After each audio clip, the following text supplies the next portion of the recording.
Hi friends, welcome back to my channel. ഇന്ന് ഞാൻ വന്നിരിക്കുന്നത് എൻ്റെ ഒരു നൊസ്റ്റാൾജിക് മേക്കപ്പ് ലുക്കുമായിട്ടാണ്. IT കമ്പനിയിൽ ജോയിൻ ചെയ്ത സമയത്ത് അല്ലെങ്കിൽ ഏതെങ്കിലും ഒരു ജോബിന് ജോയിൻ ചെയ്ത സമയത്ത് എനിക്ക് കാജലൊക്കെ നന്നായിട്ട് ഇട്ടൊരു മേക്കപ്പ് ചെയ്ത് ഓഫീസിൽ പോകാനായിരുന്നു ഭയങ്കര ഇഷ്ടം. ഇപ്പോൾ അൺഫോർച്ചുനേറ്റ്ലി എന്നെ കൊണ്ടത് സാധിക്കുന്നില്ല. കാരണം എന്താണെന്ന് വെച്ചാൽ എൻ്റെ കണ്ണിന് വന്നൊരു പ്രശ്നമാണ്. ഞാൻ എൻ്റെ UV80 സ്റ്റോറി എൻ്റെ ചാനലിൽ തന്നെ പോസ്റ്റ് ചെയ്തിട്ടുണ്ടായിരുന്നു. അപ്പോൾ അത് കാരണം എൻ്റെ കണ്ണിൻ്റെ കാഴ്ചശക്തി നന്നായിട്ട് കുറഞ്ഞിട്ടുണ്ട്. അപ്പോൾ എനിക്ക് ഇപ്പം മൊബൈലിൽ എന്തെങ്കിലും നോക്കണമെങ്കിൽ അല്ലെങ്കിൽ വർക്ക് ചെയ്യണമെങ്കിൽ ബുക്ക് വായിക്കണമെങ്കിൽ എല്ലാം എന്ത് വായിക്കണമെങ്കിലും എനിക്ക് കണ്ണാടിയുടെ ആവശ്യമുണ്ട്. അതുകൊണ്ട് തന്നെ എനിക്ക് കാജൽ അങ്ങനെ നന്നായിട്ട് എഴുതാൻ ഇപ്പോൾ പറ്റാറില്ല. കാരണം കാജൽ എഴുതിയിട്ട് കാര്യമൊന്നുമില്ല, കണ്ണാടി വെക്കുമ്പോൾ എന്തായാലും കാജലൊന്നും കാണില്ല. അപ്പോൾ ഞാനിപ്പോൾ മിക്കവാറും കാജൽ യൂസ് ചെയ്യാറില്ല. അങ്ങനെ ഐലൈനർ യൂസ് ചെയ്യാറുണ്ട്. പക്ഷെ എനിക്ക് ഇന്ന് എൻ്റെ ആ പണ്ടത്തെ ഒരു മേക്കപ്പ് ഒന്ന് റീക്രിയേറ്റ് ചെയ്യണമെന്ന് തോന്നി. ഇങ്ങനെ വീഡിയോ ചെയ്യുമ്പോൾ മാത്രമാണ് എനിക്ക് ഇങ്ങനത്തെ മേക്കപ്പ് ഒന്ന് ചെയ്യാൻ പറ്റുന്നത്. അല്ലാതെ എനിക്ക് അങ്ങനെ മേക്കപ്പ് ഇടാനുള്ള അവസരങ്ങളൊന്നും കിട്ടാറില്ല. അപ്പോൾ എൻ്റെ പ്രോഗ്രസീവ് ലെൻസ് ആയതുകൊണ്ട് തന്നെ എനിക്ക് കോണ്ടാക്ട് ലെൻസ് യൂസ് ചെയ്തിട്ട് ഐ മേക്കപ്പ് ഇടാനും പറ്റില്ല. അപ്പം അതുകൊണ്ട് ഐ എം സോ സാഡ്. പറഞ്ഞിട്ട് കാര്യമില്ല, എന്ത് ചെയ്യാൻ പറ്റും, നമുക്ക് ഫേസ് ചെയ്തല്ലേ പറ്റുള്ളൂ ഇങ്ങനത്തെ പല പ്രശ്നങ്ങളും. അപ്പം ഇന്നെന്തായാലും ഞാൻ എൻ്റെ ആ ദുഃഖം ഒന്ന് കുറച്ച് നേരത്തേക്ക് മാറ്റി വെച്ചിട്ട് നല്ലൊരു ഐ മേക്കപ്പ് ചെയ്തിട്ട് ഒരു വീഡിയോ ചെയ്യാമെന്ന് വിചാരിച്ചു. ഞാൻ ഓഫീസിൽ ഇങ്ങനത്തെ മേക്കപ്പാണ് നേരത്തെ ഇട്ടുകൊണ്ടിരുന്നത്. ഭയങ്കര മേക്കപ്പാണെന്ന് നിങ്ങൾക്ക് ചിലപ്പോൾ തോന്നുമായിരിക്കും, പക്ഷെ എനിക്കിഷ്ടമാണ് ഇങ്ങനെ മേക്കപ്പ് ചെയ്യാൻ. അപ്പോൾ എൻ്റെ നൊസ്റ്റാൾജിക് വർക്ക് മേക്കപ്പ് ഞാൻ ഒന്നുകൂടെ നിങ്ങൾക്ക് വേണ്ടി റീക്രിയേറ്റ് ചെയ്യാണ്. അപ്പോൾ ഞാനിന്ന് ഇന്ത്യൻ ഔട്ട്ഫിറ്റ് ആണ് ഇട്ടിരിക്കുന്നത്. ഒരു indigo print kurta and white colour palazzo pants ആണ് ഇട്ടിരിക്കുന്നത്. മിക്കവാറും ഞാൻ ഇങ്ങനത്തെ ഔട്ട്ഫിറ്റ്സ് ഒക്കെ തന്നെയാണ് ഇടുന്നത്. കുർത്ത ഇടാനും എനിക്ക് ഭയങ്കര ഇഷ്ടമാണ്. അപ്പോൾ സൽവാർ കമ്മീസ് എനിക്ക് അത്ര ഇഷ്ടമല്ല, പക്ഷെ കുർത്ത പാൻസ് എനിക്ക് ഭയങ്കര ഇഷ്ടമാണ്. അപ്പോൾ അങ്ങനത്തെ ഒരു മേക്കപ്പാണ് നമ്മൾ ഇന്ന് ചെയ്യാൻ പോകുന്നത്. കുർത്തയുടെ കൂടെയൊക്കെ ഇടാൻ പറ്റിയ ഒരു ഇന്ത്യൻ സ്റ്റൈൽ മേക്കപ്പ് ലുക്കാണ് നമ്മൾ ഇന്ന് ചെയ്യാൻ പോകുന്നത്. മേക്കപ്പിന് മുന്നേ എന്തായാലും ഫേസ് നന്നായിട്ട് ക്ലെൻസ് ചെയ്യണം. ഞാൻ സാധാരണ കുളി കഴിഞ്ഞ ഉടനെ മേക്കപ്പ് ചെയ്യാണ് ചെയ്യുന്നത്. അതുകൊണ്ട് തന്നെ ഫേസ് ക്ലെൻസിങ് ഒക്കെ കഴിഞ്ഞിട്ടാണ് മേക്കപ്പ് ചെയ്യുന്നത്. എപ്പോൾ മേക്കപ്പ് ചെയ്താലും ഫേസ് വാഷ് ചെയ്യണം. അപ്പോൾ സിമ്പിളിൻ്റെ ഈ ഒരു മോയ്സ്ചറൈസിങ് ഫേഷ്യൽ വാഷ് ആണ് ഞാൻ യൂസ് ചെയ്യുന്നത്. നല്ലൊരു ഫേസ് വാഷ് ആണ്, അധികം പറയാനൊന്നുമില്ല. ഞാൻ റാൻഡം ആയിട്ട് നൈക്കയിൽ വാങ്ങിച്ച ഒരു ഫേസ് വാഷ് ആണ്. ഫേസ് വാഷ് കഴിഞ്ഞാൽ ഏറ്റവും അത്യാവശ്യമാണ് മോയ്സ്ചറൈസർ ആൻഡ് സൺസ്ക്രീൻ ഒരിക്കലും സ്കിപ്പ് ചെയ്യാൻ പാടില്ല. മേക്കപ്പ് ഇട്ടില്ലെങ്കിലും കുഴപ്പമില്ല, പക്ഷേ സ്കിൻ കെയർ നമ്മൾ തീർച്ചയായിട്ടും ചെയ്തിരിക്കണം. അപ്പോൾ ഞാൻ ഈയിടെയായിട്ട് യൂസ് ചെയ്യുന്നത് വിൽവയുടെ ഈ അൾട്രാ മോയ്സ്ചറൈസിങ് ക്രീമാണ്. ഇത് ഞാൻ വിൽവയുടെ ഷോപ്പിൽ നിന്ന് തന്നെ വാങ്ങിച്ചാണ്. അത്യാവശ്യം തിക്കാണ്. എൻ്റെ ഡ്രൈ സ്കിൻ ആയതുകൊണ്ട് തന്നെ ഇത് എൻ്റെ സ്കിന്നിന് ചേരുന്ന ഒരു ടൈപ്പ് മോയ്സ്ചറൈസിങ് ക്രീമാണ്. ഞാനിത് USA പോയപ്പോഴത്തേനും ഇതാണ് യൂസ് ചെയ്തുകൊണ്ടിരുന്നത്. അവിടെ കുറച്ച് ഡ്രൈ ക്ലൈമറ്റ് ആണ്, കുറച്ചല്ല അത്യാവശ്യം നല്ല ഡ്രൈനെസ് ആണ്. അപ്പോൾ അവിടെ ഇത് നന്നായിട്ട് വർക്ക് ആവുന്നുണ്ടായിരുന്നു. അപ്പോൾ ഡ്രൈ ക്ലൈമറ്റിന് വേണ്ടിയുള്ള ഒരു മോയ്സ്ചറൈസർ നോക്കി തന്നെയാണ് ഇത് വാങ്ങിച്ചത്. പ്രത്യേകിച്ചും ഡ്രൈ സ്കിൻ ഉള്ളവർക്ക് ഇത് എന്തായാലും നന്നായിരിക്കും. ഇവിടെ ഹ്യൂമിഡിറ്റി കൂടുതലായതുകൊണ്ട് ചിലപ്പോൾ ഇത്രയും തിക്കായിട്ടുള്ള ക്രീം ആവശ്യം കാണില്ല, പക്ഷെ ഡ്രൈ ക്ലൈമറ്റിലൊക്കെ ഇടാൻ പറ്റിയൊരു മോയ്സ്ചറൈസറാണ്. പിന്നെ ഒരു ലിപ് ബാം കൂടെ അപ്ലൈ ചെയ്യണം. എൻ്റെ നല്ല ഡ്രൈ ലിപ്സ് ആണ്. നിവ്യയുടെ ഈ ഒരു പിങ്ക് ലിപ് ബാം ആണ് ഞാൻ അപ്ലൈ ചെയ്യുന്നത്. അത് കഴിഞ്ഞിട്ട് സൺസ്ക്രീൻ ആണ്. സൺസ്ക്രീൻ ഒരിക്കലും സ്കിപ്പ് ചെയ്യരുതെന്നാണ് നമ്മുടെ ഡെർമറ്റോളജിസ്റ്റ് ഒക്കെ പറയുന്നത്. ഇപ്പോൾ സൺസ്ക്രീനും അത്യാവശ്യം നല്ല രീതിയിൽ അപ്ലൈ ചെയ്തേക്കാം. ഞാനിങ്ങനെ ഭയങ്കര കെയർഫുൾ ആയിട്ടൊന്നും അല്ല കേട്ടോ അപ്ലൈ ചെയ്യുന്നത്. ചുമ്മാ അങ്ങ് അപ്ലൈ ചെയ്യുകയാണ് ചെയ്യുന്നത്. നല്ല ലാവിഷ് ആയിട്ട് തന്നെ അപ്ലൈ ചെയ്യും. ഇതോടെ സ്കിൻ പ്രെപ്പ് കഴിഞ്ഞു. ഇനി ഒരു പ്രൈമർ കൂടെ ഞാൻ അപ്ലൈ ചെയ്യാറുണ്ട്. ഇത് മാക്കിന്റെ prep plus prime natural radiance primer ആണ്. ഈ ഒരു പ്രൈമർ നല്ല മോയ്സ്ചറൈസിങ് ആണ്. അതുകൊണ്ട് ഒരു എക്സ്ട്രാ മോയ്സ്ചറൈസിങ് ഇഫക്റ്റ് കൊടുക്കുന്ന പ്രൈമർ ആയതുകൊണ്ട് എനിക്കിത് ഭയങ്കര ഇഷ്ടമാണ്. ഇതിനൊരു ഡ്യൂപ്പ് പറയുകയാണെങ്കിൽ മേബിലിന്റെ fit me dewy and smooth primer, ഇതേപോലത്തെ ഒരു പ്രൈമറാണ്. ഇത് കഴിഞ്ഞാൽ ഞാൻ മിക്കവാറും അത് തന്നെ ആയിരിക്കും വാങ്ങിക്കുന്നത്. കാരണം അത് കുറച്ചുകൂടെ കോസ്റ്റ് ഇഫക്റ്റീവ് ആണ്. ഇത് നല്ല എക്സ്പെൻസീവ് ആണ്. ഇതിന് 3000-ന് മുകളിൽ വിലയുണ്ടെന്നാണ് എൻ്റെ ഓർമ്മ. പക്ഷെ കുറേ നാളായി ഞാൻ ഇത് യൂസ് ചെയ്യുന്നു, ഇതുവരെ തീർന്നിട്ടില്ല. ഇതിന് ശേഷം ഒരു കൺസീലർ അപ്ലൈ ചെയ്യാം. കണ്ണിൻ്റെ ചുറ്റും എനിക്ക് കൺസീലർ അപ്ലൈ ചെയ്യാതെ ഒരു പരിപാടിയും നടക്കില്ല. കാരണം നല്ല ഡാർക്ക് സർക്കിൾസ് ഉണ്ട്. ഐലിഡ്സും അത്യാവശ്യം ഡാർക്കാണ്. അപ്പോൾ കണ്ണ് കുഴിഞ്ഞ കണ്ണും കൂടെ ആയതുകൊണ്ട് അതൊന്നുകൂടെ എടുത്ത് കാണിക്കും. ഞാൻ അപ്ലൈ ചെയ്യുന്നത് സെഫോറയുടെ ബെസ്റ്റ് സ്കിൻ എവർ എന്ന് പറയുന്ന ഈ ഒരു കൺസീലറാണ്. കണ്ണിൻ്റെ ചുറ്റും അങ്ങ് അപ്ലൈ ചെയ്യും. ഇതിന് നല്ലൊരു ഓറഞ്ച് ടിൻ്റ് ആണ്. ഷെയ്ഡ് നമ്പർ 32 ആണ് ഞാൻ യൂസ് ചെയ്യുന്നത്. ഇതിന് ഇത്ര ഓറഞ്ച് ടിൻ്റ് ഇല്ലായിരുന്നെങ്കിൽ ഞാനൊരു കറക്റ്ററും കൂടെ അപ്ലൈ ചെയ്തേനെ. പക്ഷെ നമ്മൾ ഡെയിലി മേക്കപ്പിന് ഒരുപാട് അങ്ങ് അണ്ടർ ഐസ് കൺസീൽ ചെയ്യേണ്ട ആവശ്യമൊന്നുമില്ല. കുറച്ച് ഡാർക്ക് സർക്കിൾ അവിടെ ഇരുന്നോട്ടെ, കുഴപ്പമൊന്നുമില്ല. ഞാനിങ്ങനെ ഇതൊക്കെ അപ്ലൈ ചെയ്യുമ്പോൾ നിങ്ങൾ വിചാരിക്കുന്നുണ്ടായിരിക്കും ഈ ഡെയിലി ഈ മേക്കപ്പ് ഒക്കെ ചെയ്തിട്ടാണോ ഓഫീസിൽ പോകുന്നത്. ഇങ്ങനെ തന്നെയാണ് പോകുന്നത്, ഒരു വ്യത്യാസവും. ഇപ്പോൾ കൺസീലർ അപ്ലൈ ചെയ്തതിന് ശേഷം ഞാൻ ഫൗണ്ടേഷനും അപ്ലൈ ചെയ്യാറുണ്ട്. ഫൗണ്ടേഷൻ ഇഷ്ടമില്ലാത്തവർക്ക് കോമ്പാക്റ്റോ അല്ലെങ്കിൽ ടിൻറ്റഡ് മോയ്സ്ചറൈസർ എന്തെങ്കിലും അപ്ലൈ ചെയ്യാം. ഞാൻ ഫൗണ്ടേഷൻ തന്നെയാണ് അപ്ലൈ ചെയ്യുന്നത്. ചില ദിവസം ഞാൻ ടിൻറ്റഡ് മോയ്സ്ചറൈസർ അപ്ലൈ ചെയ്യും, ചില ദിവസം ഫൗണ്ടേഷൻ അപ്ലൈ ചെയ്യും. എൻ്റെ മൂഡ് അനുസരിച്ചാണ്. ഇപ്പം എൻ്റെ കയ്യിലുള്ളത് ഒരു ഫൗണ്ടേഷൻ തന്നെയാണ്. ഇപ്പം ഞാനിന്ന് യൂസ് ചെയ്യുന്ന foundation MAC Studio Radiance foundation ആണ്. NC35 ആണ് എൻ്റെ ഷെയ്ഡ്. സ്റ്റുഡിയോ ഫിക്സ് ഫ്ലൂയിഡിൽ NC37 ആയിരുന്നു, പക്ഷെ ഇത് കുറച്ചുകൂടെ ഓറഞ്ച് ആണ്. മാക്കിന്റെ ഷെയ്ഡ് റേഞ്ച് നമ്മൾ വിശ്വസിക്കാൻ പറ്റില്ല കേട്ടോ. ഒരു ഫൗണ്ടേഷന്റെ ഷെയ്ഡ് ആയിരിക്കില്ല വേറൊരു ഫൗണ്ടേഷന്, അതുകൊണ്ട് കുറച്ച് കൺഫ്യൂസിങ് ആണ്.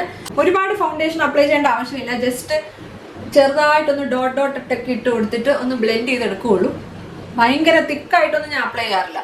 കഴുത്തിലും അപ്ലൈ ചെയ്യും, അല്ലെങ്കിൽ കഴുത്ത് വേറെ ഷെയ്ഡായിട്ട് തോന്നും. നെറ്റിയിൽ ഞാൻ ഫൗണ്ടേഷൻ അപ്ലൈ ചെയ്യാറില്ല, ബാക്കിയുള്ള ഫൗണ്ടേഷൻ ഒന്ന് ബ്ലെൻഡ് ചെയ്തെടുക്കുകയുള്ളൂ. കാരണം നെറ്റിയിൽ കുറച്ച് ടാൻഡ് ആണ്, അപ്പം അവിടെ ഫൗണ്ടേഷൻ അപ്ലൈ ചെയ്യുമ്പോഴത്തേനും ഗ്രേ ഷെയ്ഡായിട്ടാണ് തോന്നുന്നത്. ബ്യൂട്ടി ബ്ലെൻഡർ യൂസ് ചെയ്യുന്നതിന്റെ റീസൺ എന്താണെന്ന് വെച്ചാൽ ബ്രഷ് യൂസ് ചെയ്യുമ്പോൾ കുറച്ചുകൂടെ കൂടുതൽ മാസ്ക് ഇട്ട പോലെ തോന്നും ഫൗണ്ടേഷൻ. ബ്യൂട്ടി ബ്ലെൻഡർ കുറച്ചൊക്കെ പ്രോഡക്റ്റ് അബ്സോർബ് ചെയ്യും, അതുകൊണ്ട് കുറച്ചുകൂടെ ഒരു നാച്ചുറൽ ലുക്കാണ് തോന്നുന്നത്. ഈ ഒരു ഫൗണ്ടേഷൻ ഇങ്ങനെ ഡോട്ട് ഡോട്ട് ഇടുമ്പോഴത്തേനും ഭയങ്കര ഓറഞ്ച് ആയിട്ട് തോന്നുമെങ്കിലും അപ്ലൈ ചെയ്ത് ബ്ലെൻഡ് ചെയ്ത് കഴിയുമ്പോഴത്തേനും അങ്ങനെ ഒരു ഓറഞ്ച് ടിന്റ് എനിക്ക് തോന്നാറില്ല. കറക്റ്റ് ഷെയ്ഡായിട്ടാണ് തോന്നിയത്. ഈ ഫൗണ്ടേഷൻ അപ്ലൈ ചെയ്ത ഉടനെ തന്നെ കുറച്ച് കൂടുതൽ ബ്രൈറ്റ് ആയിട്ട് തോന്നും. പക്ഷെ അത് കണ്ടിട്ട് നിങ്ങൾ പേടിക്കരുത്. കുറച്ച് നേരം വെയിറ്റ് ചെയ്യുമ്പം അത് സെറ്റ് ആയിക്കോളും. പിന്നെ നമ്മുടെ നാച്ചുറൽ സ്കിൻ ടോൺ ആയിട്ട് തോന്നും. പക്ഷെ നമ്മുടെ സ്കിന്നിന് ഏറ്റവും ചേരുന്ന ഷെയ്ഡ് വേണം സെലക്ട് ചെയ്യാൻ. ഫേസിൽ ഞാൻ സാധാരണ പൗഡർ ഇടാറില്ല, കാരണം ഓൾറെഡി ഡ്രൈ സ്കിൻ ആയതുകൊണ്ട് തന്നെ പൗഡർ ഇടുമ്പോഴത്തേന് കുറച്ച് കൂടുതൽ ഡ്രൈ ആയിട്ട് തോന്നും. പക്ഷെ കണ്ണിന്റെ ചുറ്റും ഞാൻ എൻ്റെ കൺസീലർ സെറ്റ് ചെയ്യാൻ വേണ്ടി സെറ്റിംഗ് പൗഡർ അല്ലെങ്കിൽ കോമ്പാക്ട് അപ്ലൈ ചെയ്യാറുണ്ട്. ഞാൻ യൂസ് ചെയ്യുന്നത് മാക്കിന്റെ studio fix powder plus foundation ആണ്. ഈ ഒരു ഷെയ്ഡ് NC40 ആണ് ഞാൻ യൂസ് ചെയ്യുന്നത്. മാക്കിന്റെ ഫൗണ്ടേഷൻ ഷെയ്ഡ് നമുക്ക് ഒരെണ്ണത്തെ വിശ്വസിക്കാൻ പറ്റില്ല എന്ന് ഞാൻ പറഞ്ഞതിന്റെ റീസൺ ഞാൻ കാണിച്ചു തരാം. ഇത് കണ്ടോ, ഇത് NC35 ആണ്, ഇത് NC40 ആണ്. NC40 is lighter than NC35. എങ്ങനെയാണ് അവർ സ്റ്റാൻഡേർഡ് സെറ്റ് ചെയ്യുന്നതെന്ന് എനിക്കറിയില്ല. അതുകൊണ്ട് തന്നെ ഫൗണ്ടേഷൻ എപ്പോഴും ട്രൈ ചെയ്തിട്ട് വാങ്ങിക്കുക കോമ്പാക്ട്. ഇപ്പം ഞാൻ ഇതൊരു ചെറിയ ബ്രഷ് വെച്ചിട്ട് എൻ്റെ കണ്ണിന്റെ ചുറ്റും മാത്രമേ ഒന്ന് അപ്ലൈ ചെയ്യുന്നുള്ളൂ. ഒരു സെറ്റിംഗ് പൗഡർ പോലെയാണ് ഞാൻ ഇത് അപ്ലൈ ചെയ്യുന്നത്. പക്ഷേ കോമ്പാക്ട് വാങ്ങിച്ചു വെക്കുന്നതിൻ്റെ ഒരു ഗുണം എന്താണെന്ന് വെച്ചാൽ നമുക്കിപ്പം ലിക്വിഡ് ഫൗണ്ടേഷൻ അപ്ലൈ ചെയ്യണമെങ്കിൽ നമുക്ക് ജസ്റ്റ് കോമ്പാക്ട് മാത്രം അപ്ലൈ ചെയ്തിട്ടും നമുക്ക് വെളിയിലൊക്കെ പോവാം. അപ്പോൾ അതൊരു ഫൗണ്ടേഷൻ പോലെ ഒരു കവറേജ് തരും. ഐബ്രോസ് ഫില്ല് ചെയ്യാൻ എനിക്കിപ്പോൾ ഏറ്റവും ഇഷ്ടമുള്ള ഒരു പ്രോഡക്റ്റ് ആണ് റെവല്യൂഷന്റെ ഈ ഒരു ഐബ്രോ പെൻസിൽ. വളരെ സിമ്പിൾ ആയിട്ടുള്ള ഒരു ഐബ്രോ പെൻസിലാണ്. പ്രത്യേകിച്ച് ഒന്നും പറയാനില്ല, നല്ല പെൻസിലാണ്. മൈക്രോ ടിപ്പാണ്. ഇത് കുറെ നാളായിട്ട് ഞാൻ യൂസ് ചെയ്യുന്നത്, തീരാറായെന്ന് തോന്നുന്നു. ഒരറ്റത്ത് സ്പൂളി ഉണ്ട്, മറ്റേ അറ്റത്ത് മൈക്രോ ടിപ്പാണ്. അടിപൊളി പ്രോഡക്റ്റ് ആണ് കേട്ടോ ഇത്. ഞാൻ ഭയങ്കരമായിട്ട് ഫില്ലൊന്നും ചെയ്യാറില്ല. വളരെ നാച്ചുറൽ ലുക്കിംഗ് ആയിട്ടുള്ള ബ്രോസ് ആയിട്ടാണ് എനിക്ക് ഇഷ്ടം. ഇപ്പൊ ഓഫീസ് മേക്കപ്പ് ആയതുകൊണ്ട് ഭയങ്കര ഗ്ലിറ്ററി ഐ ഷാഡോസ് ഒന്നും യൂസ് ചെയ്യുന്ന അത്ര ശരിയായിട്ടുള്ള നടപടിയല്ല. അപ്പോൾ ഞാൻ ഈ എൽഫിന്റെ ബൈറ്റ് സൈസ് സ്ക്വാഡ് ആണ് യൂസ് ചെയ്യുന്നത്. ഇതിന്റെ പേര് വന്നിട്ട് ഞാൻ മറന്നുപോയി. ന്യൂട്രൽ ഷെയ്ഡ്സ് ആണ് ഇതിൻ്റെ അകത്ത്. ലാറ്റെ എന്നാണ് തോന്നുന്നത് പേര്, ലാറ്റെ. അപ്പൊ ഇതിൻ്റെ അകത്ത് വളരെ അധികം എൻ്റെ സ്കിൻ ടോണിനോട് ചേർന്ന് നിൽക്കുന്ന ഈ ഒരു തേർഡ് ഷെയ്ഡ് എടുത്തിട്ട് ഞാൻ എൻ്റെ ലിഡ്സിൽ ഓൾ ഓവർ അപ്ലൈ ചെയ്യാണ്. ഇത് ഐ ഷാഡോ ഇട്ടിട്ടുണ്ടെന്ന് പോലും അറിയില്ല, അത്രയും നാച്ചുറൽ ഷെയ്ഡാണിത്. പക്ഷേ ഇങ്ങനത്തെ ഷെയ്ഡ് ഇടുന്നതിൻ്റെ ഒരു ഗുണം എന്താണെന്ന് വെച്ചാൽ നമ്മൾ ഐ ഷാഡോ ഇട്ടിട്ടൊന്നും അറിയില്ല, അതിന്റെ കൂടെ തന്നെ നമ്മുടെ ഐലിഡ്സ് ഓയിലി ആവുന്നതും തടയും. ഇനി നമുക്കൊരു കാജൽ അപ്ലൈ ചെയ്യാം. അതാണ് നമ്മുടെ മേക്കപ്പിന്റെ ഹൈലൈറ്റ്. എനിക്ക് കാജൽ എല്ലാം ഇന്ത്യൻ ബ്രാൻഡ്സ് ആണ് ഇഷ്ടം. പ്രത്യേകിച്ച് നൈക്കയുടെ കാജൽ അടിപൊളിയാണ്. നൈക്ക IM ബ്ലാക്ക് കാജൽ ഇത് യൂസ് ചെയ്ത് തീരാറായി. ജെറ്റ് ബ്ലാക്ക് ആണ്, ലോങ് ലാസ്റ്റിംഗ് ആണ്, വേറെ എന്ത് വേണം, നല്ല ക്രീമിയാണ്. അപ്പൊ ഇതാണ് ഞാൻ എൻ്റെ ഐലിഡ്സിലും ലാഷ് ലൈനിലും അപ്ലൈ ചെയ്യുന്നത്. ഇത് വെച്ചിട്ട് നമുക്ക് ആദ്യം ടൈറ്റ് ലൈൻ ചെയ്യാം.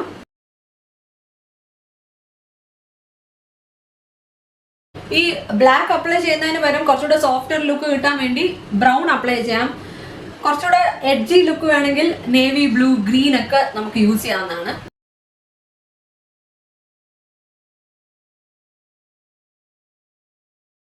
ഇനി നമുക്ക് ഇതൊന്ന് സോഫ്റ്റൻ ചെയ്യാൻ വേണ്ടി ഇതിൻ്റെ അകത്തുള്ള ഡാർക്ക് ബ്രൗൺ വെച്ചിട്ട് അപ്പർ ലിഡ്സിലൊന്ന് സ്മോക്ക് ഔട്ട് ചെയ്യാം. ഈ കാജൽ അപ്ലൈ ചെയ്യുന്നതിന്റെ ടോപ്പിലായിട്ടാണ് ഈ ഐ ഷാഡോ അപ്ലൈ ചെയ്യുന്നത്. ത്രൂ ഔട്ട് അപ്ലൈ ചെയ്യാതെ ഈ ടോപ്പ് എഡ്ജിൽ അപ്ലൈ ചെയ്തിട്ട് സ്മോക്ക് ഔട്ട് ചെയ്യാണ് ചെയ്യുന്നത്. എനിക്കത് ഭയങ്കര ഇഷ്ടമാണ്. അപ്പൊ ഇങ്ങനത്തെ ലുക്കിന് ഏറ്റവും നല്ലത് ഇങ്ങനത്തെ ബ്രഷുകളാണ്. കണ്ടോ, ഇതെന്റെ പഴയ ബ്രഷാണ് കേട്ടോ. എനിക്ക് തോന്നുന്നൊരു മിനിമം 15 വർഷമെങ്കിലായി ഇത് വാങ്ങിച്ചിട്ട്. ഇത് ബോർഷ്വാന്റെ ബ്രഷ് ആയിരുന്നു. ഇപ്പൊ ഇത് കിട്ടാനില്ല. പക്ഷെ ഇങ്ങനത്തെ വേറെ ബ്രഷസ് അവൈലബിൾ ആണ്. ഇത് അപ്ലൈ ചെയ്യുന്നതിന്റെ കൂടെ തന്നെ കുറച്ചൊന്ന് സ്മഡ്ജും ചെയ്ത് കൊടുക്കുന്നുണ്ട്.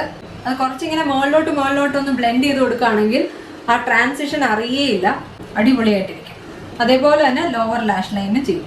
ഇതിന് 2 ഗുണങ്ങളാണുള്ളത്. ഈ കണ്ണും ശ്രദ്ധിച്ചോ, അറിയാം നല്ലൊരു സ്മോക്കി ലുക്ക് വന്നു. പക്ഷേ ഈ ഒരു ഐ ഷാഡോ അപ്ലൈ ചെയ്യുന്നതുകൊണ്ട് കാജൽ സ്മഡ്ജ് ആവുകയില്ല. കാജൽ അവിടെ തന്നെ സെറ്റ് ആയിട്ട് ഇരുന്നോളുകയും ചെയ്യും. നമുക്കൊരു സ്മോക്കി ലുക്ക് കിട്ടുകയും ചെയ്യും ഈസി ആയിട്ട്. ഇത് ജസ്റ്റ് ഒരു 5 മിനിറ്റ് എടുക്കുള്ളൂ, അതിൽ കൂടുതൽ എടുക്കില്ല. ഇനി ഈ കണ്ണിലും ഞാൻ അതേ മേക്കപ്പ് തന്നെ ചെയ്യാണ്. അപ്പം ഐ മേക്കപ്പ് കണ്ടോ എങ്ങനെയുണ്ട്? നല്ല രസമില്ലേ കാണാൻ? ഇങ്ങനെയാണ് നമുക്ക് ഈസി ആയിട്ടൊരു smoky look, day time smoky look ചെയ്യാൻ പറ്റുന്നത്. ഇനി മസ്കാര അപ്ലൈ ചെയ്യാം. മസ്കാര അപ്ലൈ ചെയ്തില്ലെങ്കിൽ ഐ മേക്കപ്പ് കംപ്ലീറ്റ് ആയിട്ട് തോന്നില്ല. കാരണം നമ്മുടെ ലാഷസ് നല്ല വിടർന്നിരിക്കുമ്പോഴാണ് അതിൻ്റെ ഒരു ഭംഗി അറിയാൻ പറ്റുന്നത്. അപ്പൊ ഞാൻ ഇന്ന് യൂസ് ചെയ്യുന്നത്, ഞാൻ യുഎസിൽ നിന്ന് വാങ്ങിച്ചൊരു മസ്കാരയാണ്. എൻ്റെ റീസെന്റ് ഫേവറേറ്റ് ആണ് ലോറിയലിന്റെ telescopic mascara, telescopic lift mascara. ഇത് ഇന്ത്യയിൽ അവൈലബിൾ ആണെന്ന് എനിക്ക് തോന്നുന്നില്ല. ഞാൻ നൈക്കെ നോക്കിയിട്ട് എനിക്ക് കാണാൻ പറ്റിയില്ല. പക്ഷെ അടിപൊളി മസ്കാരയാണ്. മാത്രമല്ല ഇത് അത്യാവശ്യം എക്സ്പെൻസീവ് ആണ്. എനിക്ക് തോന്നുന്ന ഒരു $10-11 ഞാൻ വാങ്ങിച്ചത്. $11 എന്നൊക്കെ പറയുമ്പോൾ 1000-ന് മുകളിൽ പോവും നമ്മുടെ ഇവിടുത്തെ കൺവേർഷൻ റേറ്റ് വെച്ച് നോക്കുമ്പോൾ. അപ്പോൾ ഇത് ഞാൻ ലാവിഷ് ആയിട്ട് തന്നെ അപ്ലൈ ചെയ്യാണ്. ഇത് വാട്ടർ പ്രൂഫ് ആണ്, അതുകൊണ്ട് റിമൂവ് ചെയ്യാൻ കുറച്ച് ബുദ്ധിമുട്ടാട്ടോ. ഐ മേക്കപ്പ് കംപ്ലീറ്റ് ആയി. ഇനി നമുക്ക് ബാക്കി ഫേസ് മേക്കപ്പിലോട്ട് കിടക്കാം. ഫേസ് മേക്കപ്പ് ഇനിയൊന്നുമില്ല. ബ്ലഷ് ഇടും, ലിപ്സ്റ്റിക് ഇടും, വേണമെങ്കിൽ ഹൈലൈറ്റർ അപ്ലൈ ചെയ്യാം. ഞാൻ സാധാരണ ഹൈലൈറ്റർ ഇടാറില്ല.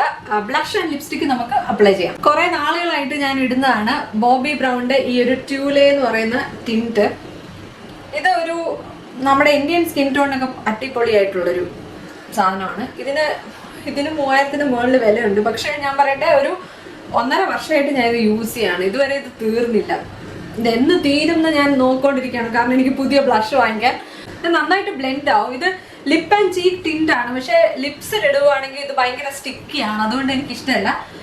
ചീക്സിൽ ഇത് അടിപൊളിയാണ്. കാരണം നന്നായിട്ട് ബ്ലെൻഡ് ആവും. ഭയങ്കര പിഗ്മെന്റഡ് അല്ല, നല്ല സട്ടിലായിട്ടുള്ള ഒരു ഷെയ്ഡാണ്. പണ്ടൊന്നും ഞാൻ ബ്ലഷ് ഇടില്ലായിരുന്നു. ഇപ്പോഴാണ് ബ്ലഷിന്റെ ഒരു ഇമ്പോർട്ടൻസ് മനസ്സിലായത്. ബ്ലഷ് ഇടുമ്പോഴാണ് നമ്മുടെ ഫേസിന് നല്ലൊരു ഡയമെൻഷൻ കിട്ടുന്നത്. നമ്മുടെ കവിളൊക്കെ നല്ല തുടുത്തിരിക്കുന്നത് പോലെ തോന്നും. അപ്പോൾ എനിക്കിപ്പോൾ ബ്ലഷ് ഇടാൻ ഭയങ്കര ഇഷ്ടമാണ്.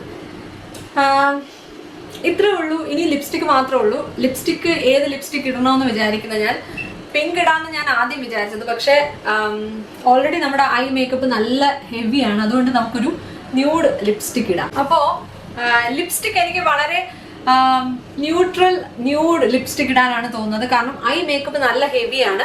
കെ ബ്യൂട്ടിയുടെ 2 ലിപ് പ്രോഡക്ട്സ് ആണ് ഞാൻ ഇന്ന് ചൂസ് ചെയ്തിരിക്കുന്നത്. ഒന്ന് ഹൈപ്പ് എന്ന് പറയുന്ന ഈ ഒരു beautiful brown nude lip liner ആണ്. ത്രില്ലർ എന്ന് പറയുന്ന ഈ ഒരു ഷെയ്ഡ് ഈ ഇടയ്ക്ക് ഞാൻ വാങ്ങിച്ചാണ്.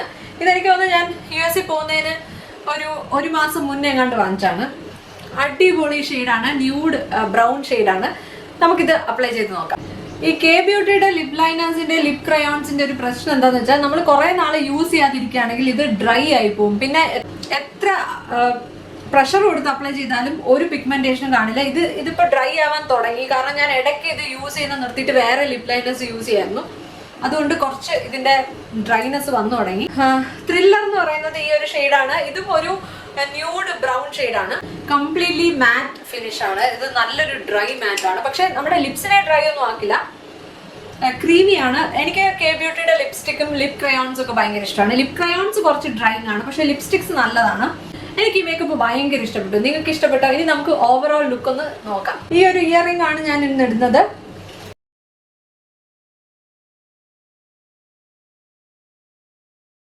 എങ്ങനെയുണ്ട്? നല്ലതല്ലേ? ഇത് ഞാൻ ക്രാഫ്റ്റ് ലൈനിൽ നിന്ന് വാങ്ങിച്ചാണ്.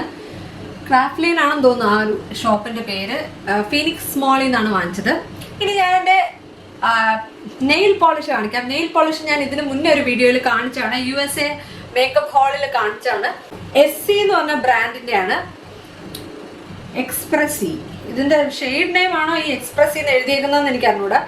ഇതാണ് ഷെയ്ഡ്, ഒരു ലാവൻഡർ ഷെയ്ഡാണ്, നല്ല ഭംഗിയാണ്. പിങ്ക് ലാവൻഡർ അതിൻ്റെയൊക്കെ ഇടക്ക് നിൽക്കുന്ന ഒരു ഷെയ്ഡ്. ബോട്ടിൽ ഇങ്ങനെയാണ് വരുന്നത്, കയ്യിൽ ഇങ്ങനെയും വരും. അപ്പോൾ ഡെയിലി വെയറിന് പറ്റിയൊരു ന്യൂഡ് ഷെയ്ഡാണ്. അപ്പോൾ ബ്ലൂ കളർ കുർത്ത ആയതുകൊണ്ട് തന്നെ ഞാൻ ടൈറ്റന്റെ ഈ ഒരു ബ്ലൂ കളർ വാച്ച് ആണ് ഇട്ടിരിക്കുന്നത്. ഇത് ഞാൻ വാങ്ങിച്ചതല്ല, ഇതെനിക്കൊരു പ്രൊമോഷന്റെ ഭാഗമായിട്ട് എനിക്ക് കിട്ടിയാണ് 1 വർഷം മുന്നേ. എങ്ങനെയുണ്ട് ഈ വാച്ച്? എനിക്ക് കാഷ്വൽ വെയറിന്റെ കൂടെയും ഫോർമൽ വെയറിന്റെ കൂടെ ഒക്കെ പെയർ ചെയ്യാൻ പറ്റിയൊരു വാച്ചാണ്. അടിപൊളി സിമ്പിൾ ലുക്കിംഗ് വാച്ചാണ്, എനിക്ക് ഭയങ്കര ഇഷ്ടമാണ് ഈ വാച്ച്. ഒരു ലോങ് സ്ലീവ് ആയതുകൊണ്ട് ഞാൻ സാധാരണ കയ്യിലൊന്നും ഇടാറില്ല, വേണമെങ്കിൽ എന്തെങ്കിലും ഇടാം, പക്ഷെ സാധാരണ ഞാൻ ഇങ്ങനെ തന്നെ ലീവ് ചെയ്യാണ് ചെയ്യുന്നത്. ഈ ഒരു സാൻഡൽസ് ആണ് ഞാൻ പെയർ ചെയ്യുന്നത്, ഫ്ലാറ്റ്സ് ആണ്. ഇത് ഞാൻ USA നിന്ന് വാങ്ങിച്ചാണ്, മേസീസിൽ നിന്നാണ് ഇത് വാങ്ങിച്ചത്. ഇതിന് $19 ആയിരുന്നു ഇതിന്റെ വില. ഭയങ്കര കംഫർട്ടബിൾ ഒന്നും അല്ല, പക്ഷെ അത്യാവശ്യം നല്ലൊരു ലുക്കാണ്. എന്റെ കയ്യിൽ വൈറ്റ് ബാഗ് ഒന്നും ഇല്ല, അതുകൊണ്ട് ഈ ഒരു ഒരു ക്രീം കളറാണ് ഈ ബാഗ്. പക്ഷെ വൈറ്റ് ബാഗ് എന്റെ കയ്യിൽ ഇല്ലാത്തതുകൊണ്ട് ഞാൻ സാധാരണ വൈറ്റ് ഔട്ട്ഫിറ്റ്സിനോട് ഇത് തന്നെയാണ് ഇടുന്നത്.